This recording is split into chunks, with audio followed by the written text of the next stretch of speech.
we've been talking, we talked first in the first segment of the show with Dance for Chance, which is a Dance for Chance TPA, a Tampa preparatory school charity group of kids raising money through a fun dance event and raising money for Shriners Children's Hospital. You can get more information at Dance for Chance TPA on social media.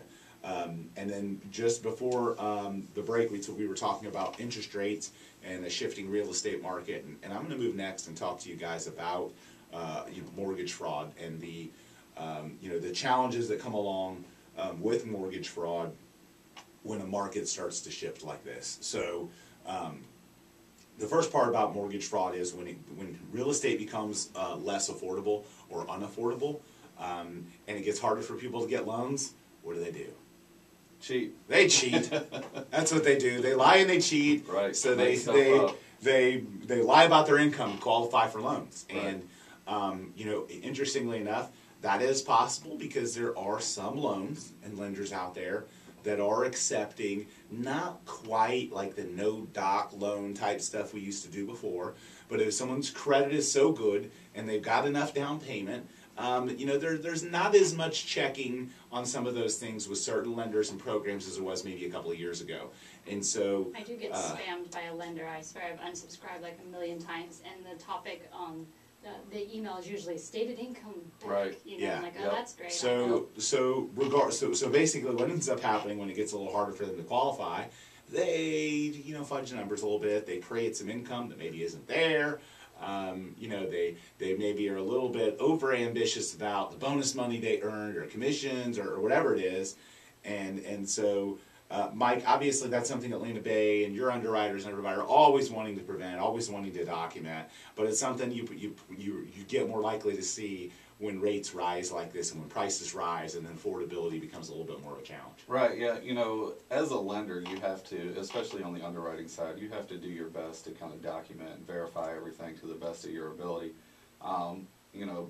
But like you mentioned, there are some places that have some of these alternative programs, and it's easy to sometimes make mistakes, I guess. For example, when you talked about bonus income, for instance, if someone has a base salary of $60, but they get bonuses of $30, they might tell somebody they make $90,000, but that $30 may or may not be guaranteed. So, that could affect affordability big time. One that is always difficult to get approved are like your bartenders and servers, because they have a lot of tip income. We talked about that a couple weeks ago, the gig workers too, Uber, Lyft drivers, exactly. Because of all of that. But there is a bill in legislation now, though, to help with that. Right. I don't know if it'll really help, because I tend to think that sometimes legislation that's meant to help ends up doing the exact opposite. Right. But so it remains to be seen. But that is something that happens a lot, documenting that income. Yeah, it's I see it a lot too with doing pre-qualifications, people that say they were pre-qualified elsewhere, and I personally ask a lot of questions on the front end just so I can get as much information, because I don't like surprises. I like to know that it's going to work. A lot of lenders will ask someone, well, how much do you make? That's really a loaded question, because like I said, you might get bonuses, overtime, commission, and some of that income's not guaranteed. So, at Atlantic Bay, for instance, we follow the different industry guidelines, whether it be Fannie Mae, Freddie Mac, Ginnie Mae. So, with bonus income, we have to get verification of employments.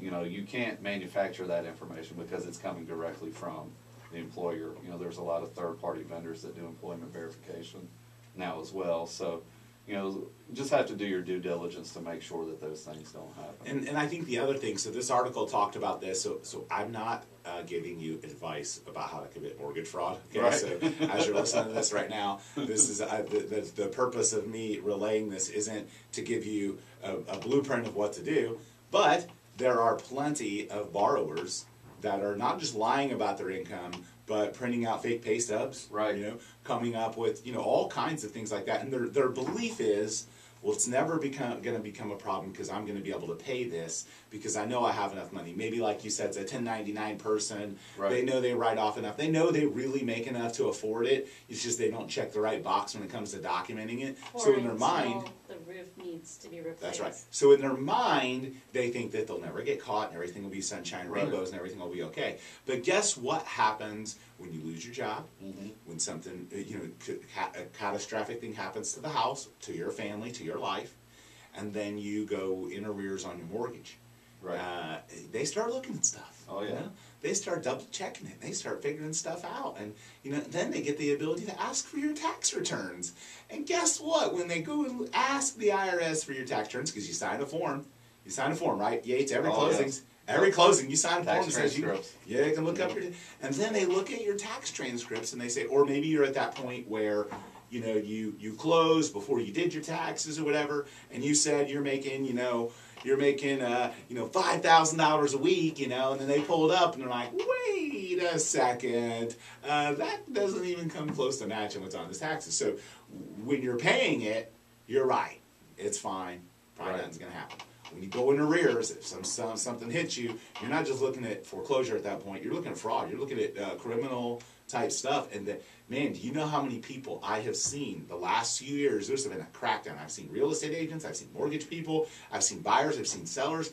I mean, it's like a regular event to see on social media that somebody got busted and arrested and went to jail for some of this stuff. So just don't go there. Yeah, there's hefty fines for lenders too. Don't go there. If they get caught with mortgage fraud. If you can't truly document that you can afford the house with a lender, then go get a non-traditional lender that will loan you money. Maybe you pay a little bit more on the rate if you can really afford it, and then while you work towards getting all the ducks in a row financially to maybe refinance it or something like that. Or what But we don't teach go in there. Financial Peace University is make sure you have enough in your savings accounts and for the down payment for the what ifs, that happen. Yeah, if you don't or can't, then it's probably not a good idea for you to buy. Right. But the what ifs and that kind of stuff is, you get a roof leak, your AC goes out, a storm comes through,